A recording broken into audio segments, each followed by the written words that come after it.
ಬೆಂಡೆಕಾಯಿ ಪದಾರ್ಥಕ್ಕೆ ಈಗ 1/4 kg ಅಷ್ಟು ಬೆಂಡೆ, 2 ಅಂಬಡೆ ತಗೊಂಡಿದ್ದೇನೆ. ಮತ್ತು ಈಗ ಅದಕ್ಕೆ ಮಸಾಲೆಗೆ ಇಷ್ಟು ತೆಂಗಿನ ತುರಿ, ಎಣ್ಣೆಯಲ್ಲಿ ಹುರಿದ 4 ಉದ್ದ ಮೆಣಸು, ಒಂದು 5 ಗಿಡ್ಡ ಮೆಣಸು ತಗೊಂಡಿದ್ದೇನೆ. ಮತ್ತು ಈ ಅಂಬಡೆಯನ್ನು ಈಗ ಈ ಥರ ಗುತ್ತಿ ರೆಡಿ ಮಾಡಿ ಇಟ್ಟಿದ್ದೇನೆ ನೋಡಿ. ಇಷ್ಟು ಕಲ್ಲಲ್ಲಿ ಗುತ್ತಿ ಈ ಥರ ರೆಡಿ ಮಾಡಿಟ್ಟಿದ್ದೇನೆ. ಮತ್ತು ಬೆಂಡೆಕಾಯಿಯನ್ನು ಈಗ ಚೆನ್ನಾಗಿ ತೊಳೆದು ಇಟ್ಟಿದ್ದೇನೆ. ಈಗ ಇದು ಕಟ್ ಮಾಡಲಿಕ್ಕೆ ಮಾತ್ರ ಈಗ ಅಲ್ಲ, ಮಸಾಲೆ ಎಲ್ಲ ಕಡ್ದ ನಂತರ ಕಟ್ ಮಾಡಬೇಕು, ಯಾಕಂದರೆ ಅದು ನೋಳಿ ಆಗ್ತದೆ ಇಲ್ಲದಿದ್ದರೆ. ಮತ್ತು ಈಗ ಇದಕ್ಕೆ 1 ಸ್ಪೂನು ಕೊತ್ತಂಬರಿ, 1-1.5 ಸ್ಪೂನಷ್ಟು, ಮತ್ತು 1/4 ಸ್ಪೂನು ಮೆಂತೆ,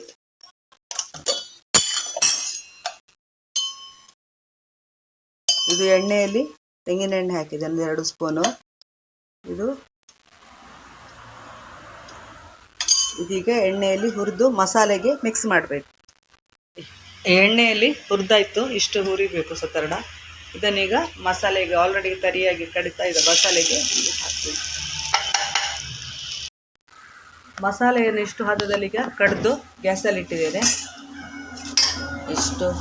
ಇಷ್ಟು ದಪ್ಪ ಸಾಕು, ಜಾಸ್ತಿ ನೀರು ಹಾಕ್ತೀವಿ, ಮತ್ತು ನೋಡಿಕೊಂಡು ಹಾಕಿದರೆ ಸಾಕು. ಈಗ ಈ ಮಸಾಲೆಗೆ ನೋಡಿ ಆಗ ಗುದ್ದಿದ ಅಂಬಡೆ ಹಾಕ್ತೇನೆ ನೋಡಿ. ಬೆಂಡೆ ಈ ಥರ ಕಟ್ ಮಾಡಿ ಇಟ್ಕೊಂಡಿದ್ದೇನೆ. ಈ ಬೆಂಡೆಯನ್ನು ಈಗ ಮಸಾಲೆಗೆ ಹಾಕ್ತೀನಿ.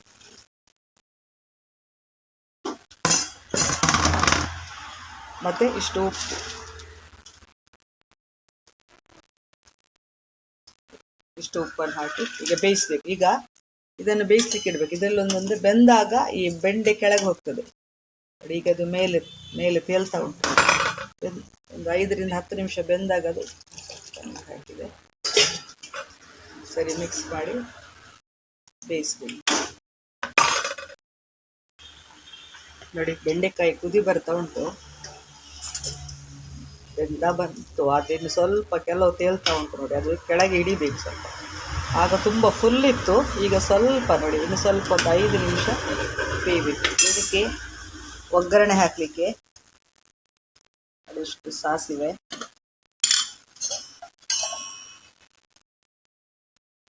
ತೆಂಗಿನ ಎಣ್ಣೆ, ಇದು ಒಗ್ಗರಣೆ ಹಾಕ್ಲಿಕ್ಕೆ ಉಂಟು. ಈಗ ಸರಿ ಇದು ಬೆಂದ ನಂತರ ಈಗ ಒಗ್ಗರಣೆ ಹಾಕಬೇಕು ನೋಡಿ. ಈಗ ಆಗ ತೇಲ್ತಾ ಇರುವ ಬೆಂಡೆ ಎಲ್ಲ ಈಗ ಕೆಳಗೆ ಇಳಿತು, ಅಂದರೆ ಅದರ ಅರ್ಥ ಬೆಂಡೆ ಬೆಂದಿದೆ ಅಂತ ಲೆಕ್ಕ.